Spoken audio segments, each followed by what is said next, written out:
Arrêtez de parler de Norman, on s'en fout. Ah bah oui, non mais j'ai vu, effectivement. Enfin, on s'en fout, oui et non, en vrai. Hein. C'est quand même un sacré truc, hein, ce qui s'est passé. Hein. Après, ça fait très longtemps que tout ça se dit, etc. Mais là, ça prend une tournure encore plus puissante. Hein. Un truc de fou, hein. Merci MS Lily, 45 pour les 5 mois, merci beaucoup. Il a fait quoi? Il a fait Feur, hélas. Je suis vraiment désolé de te l'apprendre comme ça aussi, de façon aussi crue. Mais oui, il a fait les trucs malsains. Quel soit le best Roman, j'ai pas suivi l'actu. Non, mais il a juste... Il a été mis en garde à vue pour viol et corruption de mineurs. Donc c'est très très sérieux, hein, cette histoire. Ne fait qu'honorer son statut de youtubeur. Après, on rigole, mais c'est pas... En vrai, c'est très grave, hein. En vrai, c'est très grave. On va voir où est-ce que ça va aller, cette histoire-là. Depuis quand, vous, le YouTube Game, saviez pour Norman? Alors moi, j'ai jamais été très proche de lui, pour être tout à fait honnête.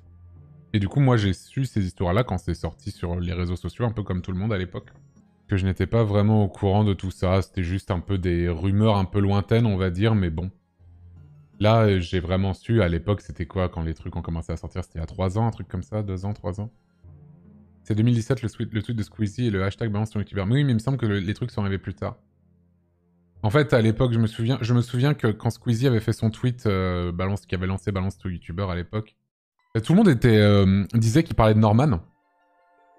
Tout le monde disait que tout le monde avait sauté à la gorge de Norman, mais je me souviens parce qu'en fait, il y avait un screen qui avait tourné une conversation qu'il avait eue avec quelqu'un par rapport à son spectacle ou je sais plus quoi.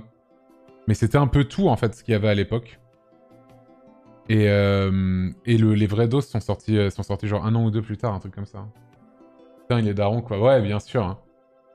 Moi, j'y ai pensé aujourd'hui, je me suis dit, parce que sa femme et sa fille de 3 ans et tout, je me dis, mais putain, mais... Qu'est-ce qu'elles doivent...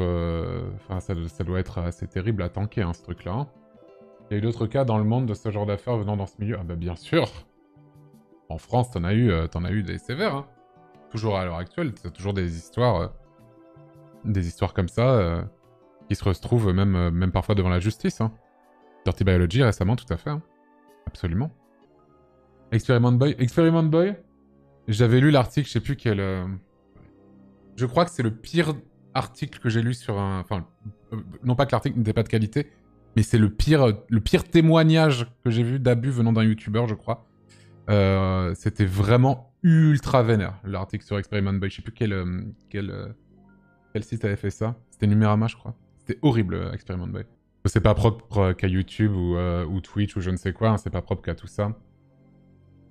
C'est globalement, dès qu'il y a de l'admiration quelque part et que tu te retrouves dans une situation vulnérable face à quelqu'un que t'admires et il y en a qui en profitent, quoi. Même si sur l'instant tu t'en rends pas spécialement compte et tout, faut faire gaffe, quoi.